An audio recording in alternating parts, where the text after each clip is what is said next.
This is a Vauxhall Victor, a humble family car, a very slow slice of 70s suburbia. It doesn't strike me as a natural starting point for those of us wishing to build the world's quickest street-legal car. But it is. But what makes this tale even more curious is the car we're about to see is an entirely private enterprise. It hasn't been converted by a highly skilled Formula One team, and it hasn't had the multi-million-pound backing of a huge corporation. It's been built by one man, in a shed, in a Wolverhampton housing estate. Meet Andy Frost, a 45-year-old automatic transmission specialist and creator of Red Victor 1. This has a 9.3-litre V8. It's got 2,200 brake horsepower and does 0 to 60 in 1 second. That's 1 second. Still not impressed? Watch this. The McLaren F1 can do the quarter mile in 11.1 seconds. This does it in 7.8. A record. Wow, this is serious. So let's get one thing straight. Why a 1972 Vauxhall Victor, which, let's face it, is about as aerodynamic as that? That's a fair comment, really. Just why not? It was a car that really appealed to me, the shape. I loved it, the Coke bottle shape. It looked American. I wanted to do one. You've had it a long time. Yeah, since 1981. Originally, it was bought as a family car for 60 quid. After respraying it, Andy then swapped the 4-cylinder engine for a 6-cylinder, then for a Rover V8, then for a Chevy V8, then fitted nitrous, and 2 turbos. Things got really serious when he added some stickers. But the most amazing fact of it all is, it's street legal. I have the MOT certificate here.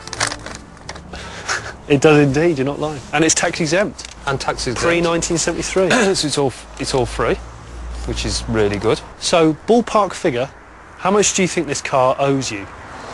I'd say probably in the region of 100 grand. £100,000, that's quite a lot of money. Yeah, it's over a period of years, but it's pretty good value when you think it is the world's fastest street legal car for 100 grand. Compared to a Bugatti Veyron for £850,000. That is pretty good value. It is quite good value. In an acceleration stakes, the Bugatti Veyron would be just a long, long way back. Toast, but I wouldn't swap this for a Bugatti Veyron, that's for sure. Probably because it couldn't do this.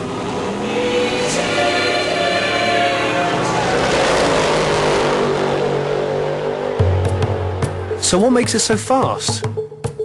Well, a beautifully crafted engine with 2 enormous turbos certainly help. But this isn't just lots of fast bits slung together. It's 9.3 litres of perfectly tuned V8. Just a millimetre of throttle is enough to break the speed limit. You probably find it's not that easy to get in. Yeah, you're telling me. Luxury's not its fine point. No. If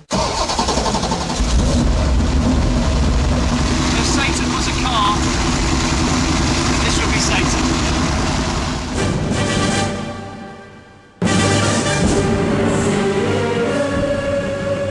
This feels very wrong indeed, but I like it.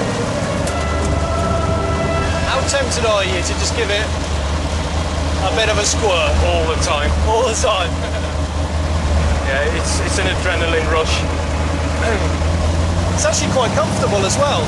It was built to be usable. I didn't want it to be some sort of car that was just absolutely terrible to drive on the road. During everyday motoring, Red Victor 1 returns about 5 miles to the gallon. Fuel stops are a regular thing.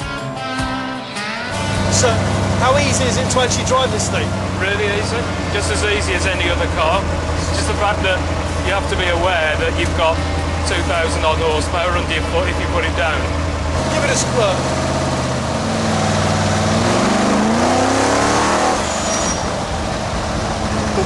That is naughty. Just driving this car on the road just feels completely perverse. It must be quite a strange feeling driving along on the road knowing that there is not one car that can beat us. Yeah, it is. All this fun comes at a cost. After every use, Andy likes to spend a couple of hours inspecting the engine. And of course, running an expensive project like this means Andy's family have had to make a lot of sacrifices. Although one family member doesn't worry. Being collected from school in the world's quickest road car, how cool a dad is that? The Black Country doesn't have that much to celebrate, but I'd suggest this homemade, world-beating car is Wolverhampton's Sistine Chapel. I guess I'll walk then.